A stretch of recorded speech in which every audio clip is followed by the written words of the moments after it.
Praise the Lord सभी को geometry की खुदावंद यीशु मसीह नासरी के नाम में मैं आप सभी का स्वागत करता हूं। और आज मैं आपसे बात करना चाहता हूं कि परमेश्वर आपके जीवन में कार्य को करेंगे यदि आप अपने जीवन में धैर्य बनाए रखेंगे। आपने भी देखा होगा कि हम में से कई भाई बहन हैं जो मसीह में हैं, पर वह हर एक चीज के लिए बहुत ही जल्दी तावली करते हैं। उनके अंदर पेशेंस नाम की चीज नहीं है, उनके अंदर धैर्य नाम की चीज नहीं है। लेकिन मैं आपसे बोलना चाहता हूँ कि यदि आप मसीह में हैं, तो आपको धीरे बनाए रखना है। जब तक आपके अंदर धीरे नहीं होगा, तब तक आप परमेश्वर को अपने जीवन में कार्य नहीं करने दोगे।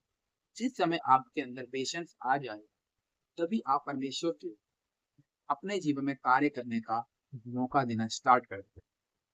जैसे कि हम बाइबल में देखते हैं कि शमूएल नबी ने साउल को बोला था कि मैं 7 दिन के अंदर तेरे पास आऊँगा, फिर मैं यहोवा के लिए होमबलि और मेलबलि चढ़ाऊँगा।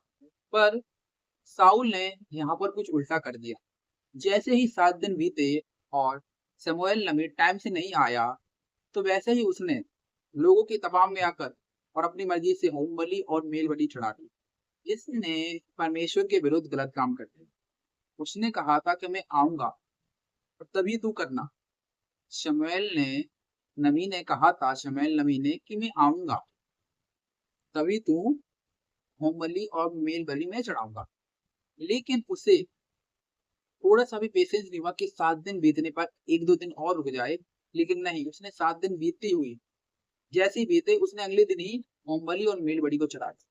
तो यहाँ पर परमेश्वर उससे नाराज़ हो जाता है। यदि आप मेरे साथ निकालें 1 शमूएल उसका 13 अध्याय और उसका 13 पद। शमूएल ने साउल से कहा, तूने मूर्खता का काम किया है। तूने अपने परमेश्वर यहोवा की आज्ञा को नहीं माना। नहीं तो यहोवा तेरे राज्य इजराइलियों के ऊपर सदा स्थिर करता। हालेलुया।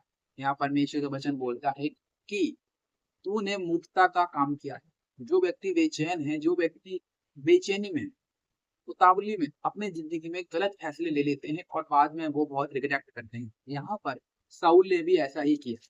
यहाँ साउल ने गलत फैसला लेकर अपने जिंदगी में बहुत ही बेकार काम किए और फिर आगे चलकर ये बहुत रिग्रेट करते हैं, क्योंकि परमेश्वर का आत्मा इसके ऊपर से उठ जाता है।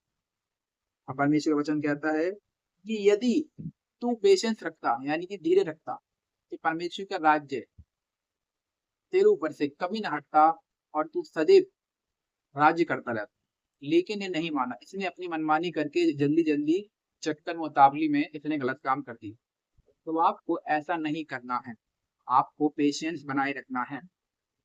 आप उस नाव में हो, उस ट्रेन में हो, जो बहुत ही स्लो चल रही है, पर वह उसका जर्नी, उस ट्रेन, उस नाव की जर्नी बहुत लंबी है। तो आपको पेशेंस बनाए रखना है।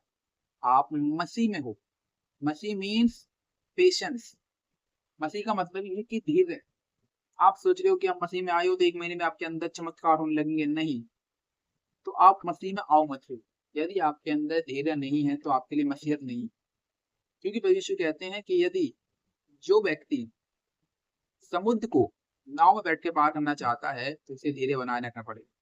क्योंकि आपने देखा कि नाव बहुत ही धीरे चलती है और यदि वह धीरज नहीं रखेगा, तो वह व्यक्ति डूब जाएगा। इसलिए मैं आपसे बोलना चाहता हूँ कि आपको पेशेंस रखना है। आपको परमेश्वर की बात सुननी है। जब परमेश्वर आपको बोले, तभी आपको अपनी ज़िंदगी में सही फैसलों को लेना है।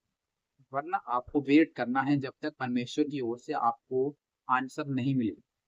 सो आशा करता हूँ कि आप समझ गए होंगे कि आपको अपनी ज़िंदगी में, अपनी लाइफ में, अपने जीवन में आपको पेशेंस बनाए रखना है, जब तक परमेश्वर का उत्तर ना आए।